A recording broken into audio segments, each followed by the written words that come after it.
Good morning friend, আশা করি সকলে ভালো আছো। আজকে অনেক দিন পর এই ঘর থেকে কি বলবো ডেলি যে ব্লগ শেয়ার করছি। তো বন্ধুরা, শীত পড়ে গেছে, শীতের সকাল। তো আজকে ভাবলাম যে ব্রেকফাস্টে করব না, একেবারে লাঞ্চে গরম গরম খিচুড়ি ঘরে আছে মোটামুটি। এমনি যে প্লেন চালটা হয় না, চালের সাথে মুসুরির ডাল, তারপর ধরো আরও সবজি যেগুলো শুকিয়ে গেছে, অ্যাকচুয়ালি সবজি শুকিয়ে গেছে, সেগুলো দিয়ে ভাবলাম চলো করে ফেলি। তো গেছিলাম বাজারে রেডি সেডি হয়ে। তো চলো বাজার থেকে কী কী নিয়ে আসলাম সেটা তোমাদের সাথে শেয়ার করি। ঘড়িতে বাজে 11টা না 10টা 50, অনেকটাই সময় হয়ে এসছে। আর এদিকে এখন তো বুঝতেই পারছো বাজারে যেটা অ্যাভেলেবেল হচ্ছে, মটরশুঁটিটা খুব ইন্টারেস্টিং লাগে।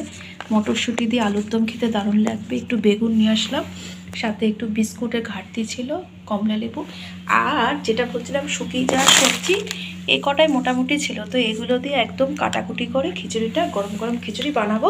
তো চলো পরে আমি তোমাদের সামনে আবার আসছি। তোমাদেরকে দেখানো হয়নি, বিছনাপত্র সকালবেলা গোছগাছ করে নিয়েছিলাম।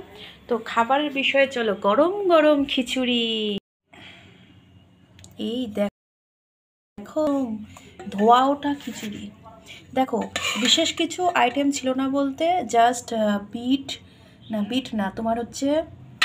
তো গরম গরম খিচুড়ি, ধোঁয়া ওঠা খিচুড়ি, একদম সিম্পল, যে ঘরের চাল থাকে না, তার সাথে একটু মুসুরির ডাল, তারপরে হচ্ছে গাজর, আলু, বিনস, সব কিছু দিয়ে জাস্ট তেলটা অল্প দিয়েছি, জিরে ফোড়ন আর তেজপাতা ফোড়ন দিয়ে তোমার খিচুড়িটা রেডি করেছি।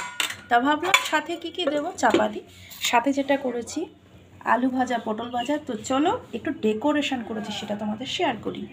এই ডিশটা অনেকদিন আগে তোমাদেরকে দেখিয়েছিলাম, গরম গরম খিচুড়ি, সাথে হচ্ছে পটল ভাজা, আলু ভাজা, আর একটু ডিমের অমলেট করেছি। তো এটা ডেকোরেশনের জন্য, কিন্তু খাওয়ার জন্য থালাটা নিয়েছি, এটা একটু পরে বাড়বো। তো কীরকম লাগছে বন্ধুরা দেখো, একদম সিম্পল উপায়ে ঘরে যা সবজি ছিল তোমাদেরকে সকালে দেখিয়েছি, যে সবজি কিছু শুকিয়ে যাচ্ছিলো, তার মধ্যে থেকে রান্না।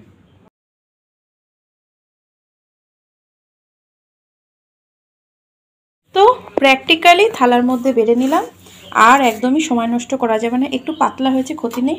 তো সমস্ত ভাজা টাজা নিয়ে নিয়েছি, একটু পাঁপড় ভাজা হলে হয়তো ভালো হতো। আর একটা দুঃখের বিষয় হচ্ছে, দুঃখের বিষয় না, কাঁচা লঙ্কাগুলো দিতে ভুলে গেছি। তো যাই হোক, ভিডিওটা এখানেই সম্পূর্ণ করলাম। সবাই ভালো থেকো, সুস্থ থেকো, টাটা বাই বাই।